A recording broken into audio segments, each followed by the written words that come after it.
In 2019, CP Krishnan Nair's family walked away from the company he built, not broke, rupees 150 crore each in their pockets.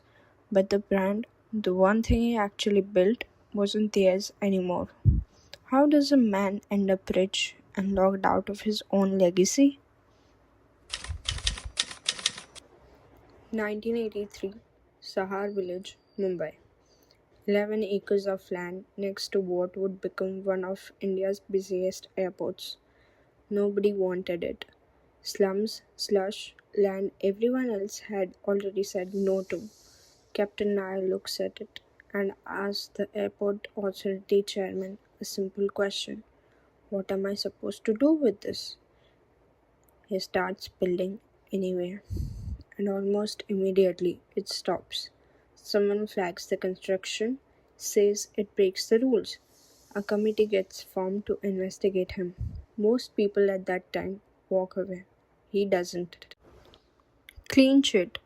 Construction resumes. 1986, the Leela Mumbai opens. Not because the land was good, because everyone else thought it wasn't, and he bet they were wrong. Here's what made that bet safe, even though it didn't look safe. He already had a business behind him. If this failed, he had something to fall back on. The land was cheap, the risk was small, the upside, if it worked, was enormous. That's not recklessness, that's a good bet. It worked, so he did it again. Bangalore, Chennai, and then Delhi. Lutyens Delhi, the most expensive real estate zone in the country. Rupees 611 crore for the land alone, nearly 7 crore per room to build it. But this bet had a deadline attached to it. 2010, the Commonwealth Games. Delhi was about to see a tourism boom nobody had seen before, and Leela wanted to be ready for it. By 2008, they were already heavily leveraged, borrowed deep, betting that the games would justify it.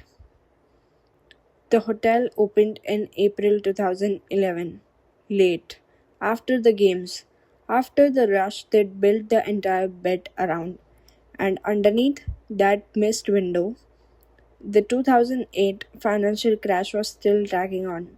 Luxury room rates and occupancy across India stayed depressed for years.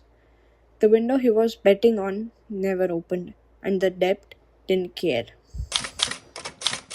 March 2011. Total debt Rs 3,518 crore.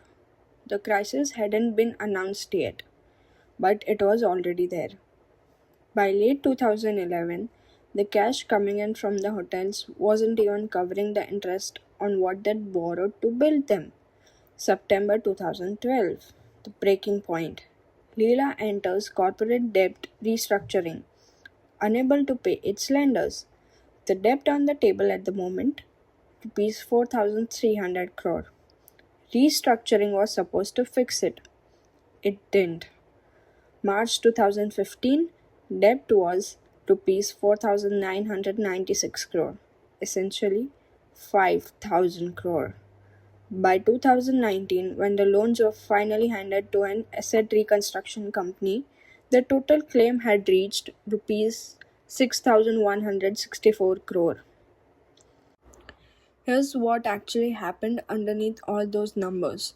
It wasn't that people stopped loving Leela. The hotels were still some of the finest in the country. It's that Nair bet on a specific moment, the Commonwealth Games, the same way he'd bet on Sahar village in 1983. Against the odds, ahead of the curve, certain it would pay off. But in 1983, if the bet failed, he had a business behind him to fall back on. In 2008, if the bet failed, there was nothing behind it but debt. He never re-asked the question, is this risk still worth it, given what I actually have to lose now? He didn't go broke on money. He went broke on believing the same instinct would work at any size, on any timeline. 2018, insolvency proceedings begin. 2019, Brookfield, a Canadian asset manager, takes over. Delhi, Bangalore, Chennai, Udaipur, all of it. Rupees 3,950 crore used entirely to settle the debt. The Nairs personally received rupees 150 crore each in the deal. They kept one hotel, the original, Mumbai, and even that they now run under license from the Brookfield, the company he founded, licensing back the rights to the hotel he built with his own hands. He wasn't destroyed financially. He was locked out of the one thing that mattered more than money. Here's the pattern, and it's not just Leela.